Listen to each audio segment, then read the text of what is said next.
E aí galera, tudo bem com vocês? Então, vamos dar sequência aos nossos estudos sobre renascimento, né? O vídeo anterior eu encerrei falando que nós iríamos iniciar esse vídeo trabalhando nos fatores que provocam, né, que fazem da Itália o berço do Renascimento, para depois esse conjunto ideológico, né, ele seja exportado ali para outras regiões da Europa, tá? Bom, a Itália, principalmente as cidades italianas, foram as primeiras a passarem por aquelas transformações que nós vimos, né, na chamada Baixa Idade Média, que são o renascimento comercial, reestruturação das cidades, formação de monarquias centralizadas, enfim, né? E aí, principalmente graças ao comércio no Mediterrâneo, cidades como Florença, Veneza, Gênova, elas se desenvolveram muito. E essas cidades tinham então a riqueza necessária para patrocinar o desenvolvimento das artes. Lembrando que a arte e cultura ele precisa de recursos financeiros para que ela possa florescer, né? E precisa de um público que consuma essa arte. O sujeito não faz uma tela para pendurar na parede da casa dele, ele faz a tela para alguém comprar. O cineasta, quando produz um filme, ele não faz um filme para assistir sozinho, ele comercializa, né? Então a arte tem esse aspecto comercial também, obviamente, né? Bom, então você tem aí nessas cidades chamadas mecenas, que são famílias, né, que vão financiar o desenvolvimento das artes, inclusive a mais famosa família, a família do Médici, né? A questão do contato com as ruínas do Império Romano, isso é importante. Então, os italianos, as cidades italianas estavam ali, né, cotidianamente próximo a essa herança cultural clássica romana. Então ficou mais fácil de resgatar, de trazer esses aspectos para, né? Houve um interesse em estudar, em trabalhos, inclusive de arqueologia, né? Desse patrimônio cultural, desse legado cultural deixado pelos gregos e romanos antigos, né? E além disso, a questão do cosmopolitismo da Itália. As cidades italianas, pela questão do comércio, ela tinha contato com outras regiões fora da Europa, e dentro das cidades italianas você tinha gente de todos os lugares do mundo, norte da África, você tinha judeus, você tinha bizantinos, né? Então essa efervescência cultural faz com que a Itália também seja propícia, né, a essa produção artística diversificada. Então esses são os fatores que fazem da Itália o berço do Renascimento, que possibilita, né, o Renascimento se desenvolver plenamente ali. Bom, vamos analisar agora as fases do Renascimento. O movimento renascentista ele é um movimento que perdura ali do final do século XIV, né, então dos anos 1300, até a segunda metade do século XVI, que é os anos 1500. Né, então é um movimento longo que está dividido em algumas etapas, e você vai observando que cada etapa ela vai incorporando, né, técnicas, temáticas, vamos dizer assim, né, essa mudança sobre a forma de produzir arte, né? A primeira fase é a fase do Trecento, que é a fase do século XIV, dos anos 1300. E aí, por exemplo, nas artes plásticas nós temos que destacar o trabalho do Giotto, né, que começa esse processo de romper com a visão medieval, né? Então, na aula passada eu mostrei para vocês aquele quadro, aquela imagem, melhor dizendo, né, tipicamente medieval. Dá uma olhada nessa tela do Giotto, aí você percebe que já tem, né, uma evolução técnica muito maior. Olha o detalhamento, né, das roupas, a noção já de perspectiva, né? Então você consegue ver aqui que essa construção ao fundo, né, ela tem essa projeção como se fosse 3D, né, para dentro da tela, proporcionalidade, mas ainda é uma temática religiosa, né? Você percebe, se eu não me engano, é o casamento de Maria, né, e José, e aqui você vê, né, as auréolas, né, significando que é uma cena religiosa, né? Além do Giotto nas obras, na pintura, você tem o Dante Alighieri e o Petrarca, né, que são dois italianos que em suas obras, Dante, inclusive, autor, né, daquela obra Divina Comédia foi foda, desculpa aí, gente, essa foi péssima. Divina Comédia, não é comerda, não, é média, desculpa aí. Que faz uma crítica, né, da sociedade da época, né? A história narra a viagem do personagem ao inferno e lá ele encontra grandes personalidades, né? Inclusive papas e tal. É uma crítica bem assim ácida à sociedade do século XIII, né? Da onde ele viveu. O Quattrocento, que é o período do século XV, e aí nós vamos destacar um avanço assim, considerável nas técnicas utilizadas pelos pintores, por exemplo, Botticelli, né? Introduz as temáticas pagãs e os nus artísticos, que são características muito marcantes das pinturas e esculturas renascentistas, né? Então, temas pagãos que vêm da cultura grega e da cultura romana, como, por exemplo, essa tela, né, o Nascimento de Vênus, que é do Botticelli.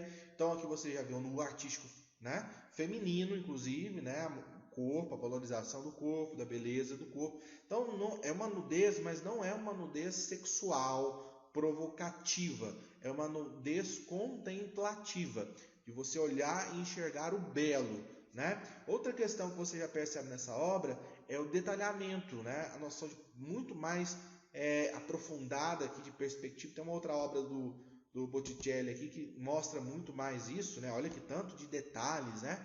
Os altorrelevos, essa noção de profundidade, enfim.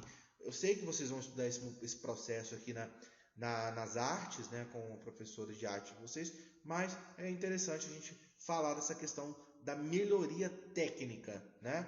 De qualidade, né, dessa obra, das produções artísticas. Outra característica é a questão do realismo, né? É como se fosse uma fotografia de uma cena. Então, né, apesar de você ter alguns personagens idealizados, a questão da beleza, por exemplo, mas você tem um realismo. A cena ela é retratada como se ela fosse uma fotografia. Você observa aqui a imagem e percebe a forma humana, né? Não é como o expressionismo ou uma outra corrente artística que você tem que interpretar ali o quadro para saber o que é, né? Vamos dizer assim. Bom, o grande nome dessa segunda geração renascentista na Itália é o Leonardo da Vinci. Leonardo da Vinci, que era um cara, um intelectual muito à frente do seu tempo, né? Um cara que pintou obras como Mona Lisa, né? Ele introduziu a questão do esfumato, que é uma técnica que dá aquela noção ali, né, de que tem uma espécie de uma névoa, né, dentro da tela. Ele também introduz a ideia da proporção áurea, né, que é uma proporção matemática que o olho humano identifica como belo. Então, se você pegar aqui a distância da ponta da testa até a ponta do queixo e dividir pela distância da ponta do nariz, né, até a ponta da testa, tem que dar um número matemático que você observa como belo. É interessantíssimo essa perspectiva que ele estabelece. E aqui nós temos algumas obras do Da Vinci, né? A mais famosa delas, Mona Lisa, que não é um quadro grande, né? É um quadro, se eu não me engano, de 40 por 70. É um retrato de uma Gioconda, de uma senhora, né? Que é uma esposa de um comerciante de Florença, que pagou o Da Vinci para fazer um quadro, né? E aqui, por que esse quadro é famoso? Primeiro porque você tem o enigma, né, do sorriso da Mona Lisa e do olhar dela, porque de acordo com o ângulo que você olha para o quadro, né, você tem a impressão que ela está ou não sorrindo, olhando para você. É interessante essa perspectiva. E esse efeito, ele, graças, né, à técnica do esfumato, tá? Questão da luminosidade, não dá para ver aqui, mas ela usa um véu transparente, pinta um véu transparente. O cara é fera mesmo, né? Enfim, o Homem Vitruvianus, que é um desenho, né? O Da Vinci, além de ser pintor, era botânico, matemático, inventor, né? Um homem de múltiplas facetas, vamos dizer assim. E aqui fica bem claro essa questão da proporcionalidade, né? Da proporção áurea dentro dessa perspectiva de projeção do corpo humano, né? Olha como o desenho do Da Vinci ele é perfeito. Aqui é um estudo de anatomia, né? de um feto, né? De um embrião aqui dentro do útero materno, e ele desenha, né? Ele faz uma espécie de um atlas, né? de anatomia. E eu destaco, olha o endométrio, né? Com a rugosidade dos tecidos, ele descreve isso aqui muito bem, desenhando à mão, né? Então é uma obra maravilhosa, né? Uma valorização do conhecimento, das técnicas artísticas, da estética, muito interessante, né? Bom, a última fase do Renascimento na Itália, o Quinquecento, né? século XVI, os anos 1500, e aqui você tem na literatura, né, a valorização das línguas vulgares. Começa a ser publicado na Europa obras no idioma italiano, no português, no alemão, no inglês. Antes as obras eram publicadas todas em latim, né? O Maquiavel lança o Príncipe, um livro conhecido de vocês, né? O Giordano Bruno publica seus estudos sobre astronomia, né? E propõe a ideia de um universo não fixo, mas em constante expansão. Isso anos, né? Séculos antes do Einstein, né? E por isso ele questiona a ideia de Deus único, e ele vira churrasco por causa disso, né? E o grande artista dessa geração é o Michelangelo.